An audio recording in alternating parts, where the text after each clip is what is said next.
आदमी ने अचानक देखा कि समुद्र तट के पास का पानी तेजी से पीछे हट रहा है। अभी वह संभल भी नहीं पाया था कि बगल में खड़ी यॉट जोरदार आवाज के साथ पलट गई। अपनी सहज बुद्धि से यकीन हो गया कि एक विशाल सुनामी के आने का संकेत है। लेकिन सबसे चौंकाने वाली बात यह थी कि आदमी ने इस जीवन मृत्यु के मोड़ पर दिशा बदल दी और तेज नाव को गहरे समुद्र की ओर दौड़ा दिया। अजीब बात यह थी कि बाकी सभी नावों ने भी वही फैसला किया, क्योंकि जब तक विशाल लहर पूरी तरह बन नहीं जाती, तट से जितना दूर जाएंगे लहर उतनी छोटी होगी, तभी बचने की थोड़ी उम्मीद होगी। अब उनके पास बस एक ही रास्ता था, जोखिम उठाकर आपदा के पूरी तरह आने से पहले पार जाने की कोशिश करना। लेकिन किसी ने भी नहीं सोचा था कि इस समय उठी विशाल लहर 100 मीटर से भी ऊंची हो चुकी है, जो लगभग गोल्डन गेट ब्रिज को ढकने वाली थी। आदमी को भी नहीं पता था कि वह इस लहर को पार कर पाएगा या नहीं, लेकिन अब उसके पास पीछे हटने का कोई रास्ता नहीं था। जब तेज नाव लगभग उस विशाल लहर से टकराने ही वाली थी, उसने अचानक थ्रॉटल खींच लिया और प्रचंड लहर की ओर सीधा बढ़ गया। लेकिन जैसे जैसे जहाज ऊपर चढ़ता गया, वह और अधिक झुकता गया और उसके बगल में खड़ी एक इलेक्ट्रिक स्पीड बोट विशाल लहरों के कारण सीधे समुद्र में जा गिरी, क्योंकि वह गति के साथ तालमेल नहीं रख सकी। जैसे ही वे लहर के शीर्ष पर पहुंचने वाले थे, महिला ने अचानक भयभीत होकर सामने देखा।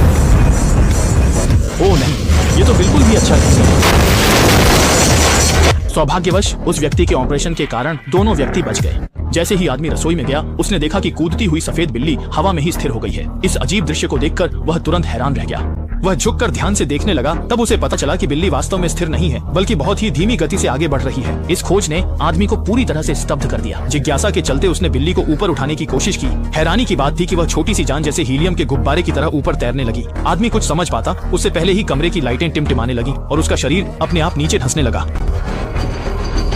वह घबराकर इधर उधर हाथ मारने लगा, लेकिन जिन बर्तनों को उसने छुआ वे सब हवा में तैरने लगे। पल भर में उसकी दोनों टांगें फर्श में धंस चुकी थी। वह केतली उठाए मदद के लिए चिल्लाया, लेकिन परिवार के किसी सदस्य ने उसकी आवाज नहीं सुनी। अगले ही पल वह अंधेरे स्थान में गिर गया। जब उसने दोबारा आंखें खोली तो खुद को एक अनजान जंगल में पाया, जहाँ कुछ लोग पुराने जमाने के कपड़े पहने हुए दिखाई दिए। वह जल्दी से उनके पास जाकर पूछताछ करने लगा, लेकिन सामने वालों ने बिना कुछ कहे उसे पकड़ने की कोशिश की। डर के मारे आदमी ने केतली उठाई और भाग खड़ा हुआ। रास्ते में उसने और भी ज्यादा भूत देखे। घबराहट में वह एक गुफा में घुस गया, लेकिन इससे पहले कि वह कुछ समझ पाता, वह फिर से एक गहरे गड्ढे में गिर गया।